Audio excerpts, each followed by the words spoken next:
అంటే ఎంత అలసత్వంతో ఉన్నాం అని చెప్పడానికి 140 కోట్ల ఎర్రచందనం దొంగలు కర్ణాటక అటవీ శాఖ అధికారులు స్వాధీనం చేసుకున్నారు. దాన్ని వాళ్ళు అమ్మేశారు. అది నేను కుంకి ఏనుగుల కోసం వెళ్ళి వాళ్ళతో ఇంటరాక్షన్లో వాళ్ళు థ్యాంక్స్ చెప్తున్నాను, మీకు థ్యాంక్స్ చెప్పాలి, మాకు మీ వల్ల మాకు 140 కోట్లు మా అటవీ శాఖ వచ్చినాయని. ఏంటి వచ్చినాయి అంటే మీ స్మగ్లర్లు కొట్టేసిన ఎర్రచందనం దొంగలు మేము ఇక్కడ పట్టుకుని దాన్ని వేలం పాటలు అమ్మేసి మాకు 140 కోట్లు వచ్చిందని. అంటే దీనికి అప్పుడున్న మంత్రులు కానీ ఒక్కరు కూడా బాధ్యత తీసుకోలేదు. ఈరోజు దాన్ని పొలిటికలైజ్ చేయడానికి కూడా పెద్ద ఎక్కువ మాట్లాడే దాని గురించి, ఎందుకంటే జరిగిపోయిన దాని గురించి మనం ఏం చేయలేదు, కానీ ఏం కరెక్షన్స్ చేయాలి భవిష్యత్తులో అనే దాని మీద ఉంది.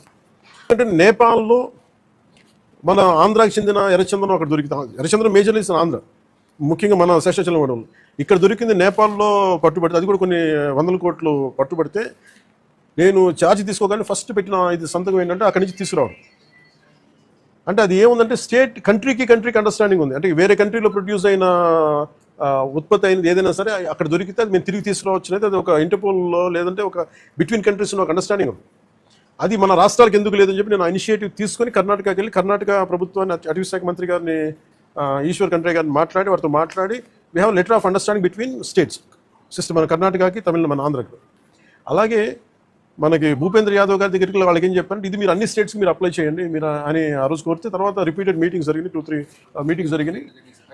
5 మీటింగ్స్ తర్వాత నౌ అగ్రిమెంట్ ఏంటంటే ఏ స్టేట్లో ఆంధ్రప్రదేశ్ తాలూకు ఎర్రచందనం దొరికినా కానీ మనకి ఆ స్టేట్ మనకు తిరిగి అప్పగించేస్తుంది. అది ఎన్డీఏ ప్రభుత్వం తీసుకొచ్చిన initiative.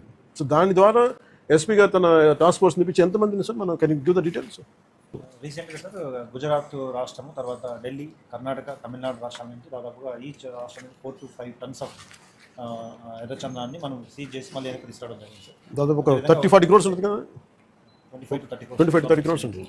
At the same time 149 persons other states ఏంటి అదర్ స్టేట్ అఫెండర్స్ అందరినీ కూడా ఎన్బిడబ్ల్యూసీ ఎగ్జిక్యూట్ చేసి అరెస్ట్ చేయడం జరిగింది సార్.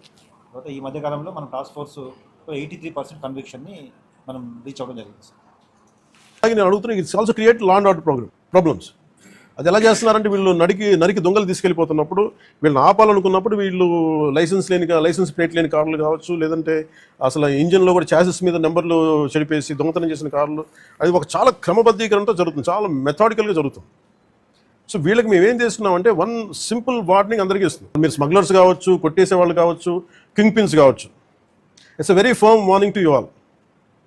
ఆపరేషన్ కగార్ లాంటిది ఎక్స్ట్రీమ్ లెఫ్ట్ వింగ్ ఎక్స్ట్రీజంనే హ్యాండిల్ చేయగలిగినప్పుడు ఈ కంట్రీ ఒక ఐడియాలజికల్ బేస్డ్ ఉన్న వాళ్లే కూర్చోబెట్టి కష్టమైపోతుంది